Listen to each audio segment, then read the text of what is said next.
আমাৰ সন্ধিয়া 5:30 বজাত আৰম্ভ হ'ব যিসকল দৰ্শক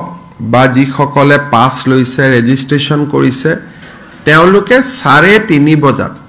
আমাৰ সৰু সজাইত প্ৰৱেশ কৰিব লাগিব কাৰণ প্ৰধানমন্ত্ৰী অহাৰ পৰিপ্ৰেক্ষিতত নিৰাপত্তাৰক্ষীৰ চেকিং আদিত কিছু সময় লাগিব তৃতীয়তে প্ৰধানমন্ত্ৰী ডাঙৰীয়া ইয়াত জুমুৰত আহি উপস্থিত হোৱাৰ লগে লগে প্ৰথম প্ৰধানমন্ত্ৰী ডাঙৰীয়াই সৰু সজাই ষ্টেডিয়ামৰ চাৰিওফালে ঘূৰি এখন আমি বিশেষ গাড়ী বনাইছো গুটেই আমাৰ লৰা ছোৱালীখিনিক মাথাৰ দিব আৰু ষ্টেডিয়ামত থকা দৰ্শকসকলকো অভিবাদন জনাব তাৰ পিছত মোৰ এটা সৰু 5 মিনিটৰ স্পিচ আছে প্ৰধানমন্ত্ৰী ডাঙৰীয়াৰ স্পিচ হ'ব তাৰ পিছত ঝুমুৰ নৃত্য পৰিবেশন হ'ব আৰু ঝুমুৰ নৃত্য পৰিবেশন কৰাৰ পিছত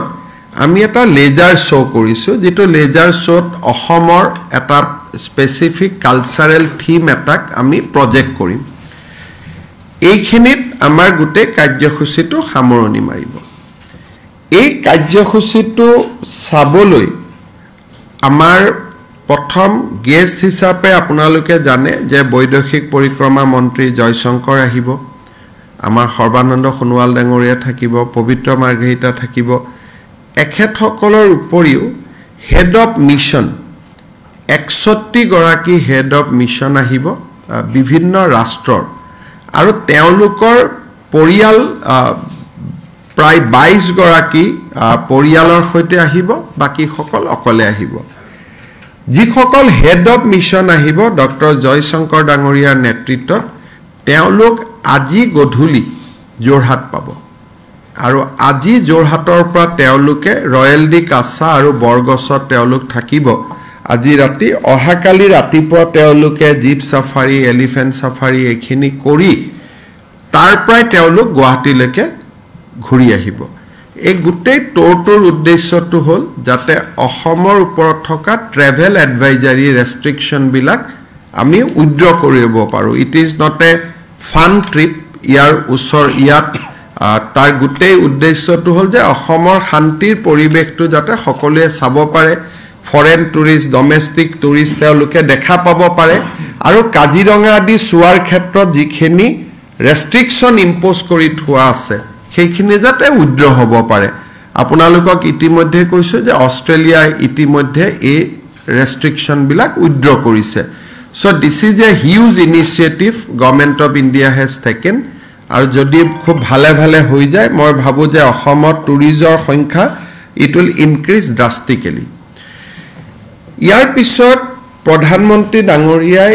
জুমুৰ শেষ কৰাৰ পিছত তেওঁ পুনে ৰাতিয়ে তেওঁ এক্সিবিশন চাবৰ কাৰণে আহিব তেখেতে কোৱামতে দিনত এক্সিবিশন চালে ইট উইল বি এটো টু মাচ অফিচিয়াল হৈ যায় ইন্টাৰেক্ট কৰিব নোৱাৰে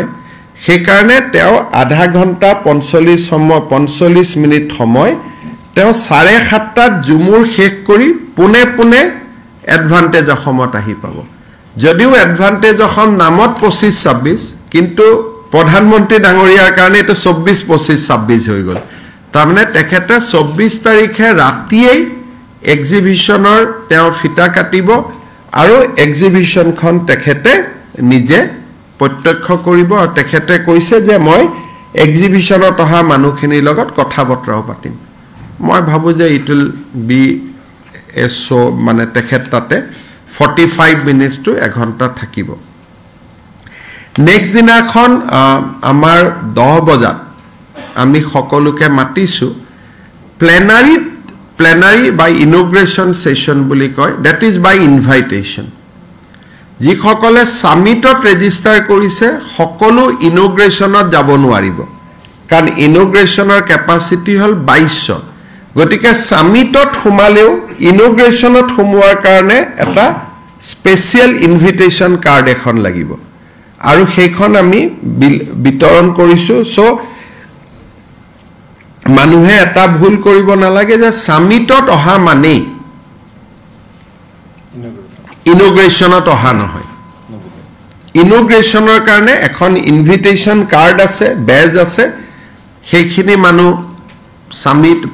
প্লেনাৰীত সোমাব বাকি মানুহ আমাৰ এক্সিবিশন আদি তেওঁলোকে চাব পাৰিব প্লেনাৰী শেষ হৈ যোৱাৰ পিছতে মন্ত্ৰীসকলৰ সেশন আৰু থিমেটিক সেশন আৰম্ভ হ'ব 26 ফেব্ৰুৱাৰী শিৱৰাত্ৰিৰ পৰিপ্ৰেক্ষিতত কুম্ভমেলালৈকে বহুত মানুহ যাব সেই কাৰণে ৰেল মন্ত্ৰী ডাঙৰীয়া যিখন প্ৰগ্ৰাম 26ত আছিল তেওঁ দিল্লীত থাকি গুটেই মনিটৰিং কৰিব লাগিব সো এখন 25 তাৰিখে হ'ব সো তেওঁ যেটা সেমিকন্ডাক্টৰ ওপৰত যেটো ডিসকাশন আছিল now it will be held in 25th itself instead of 26th সেইখিনি অকনমান কাৰেকশন আছে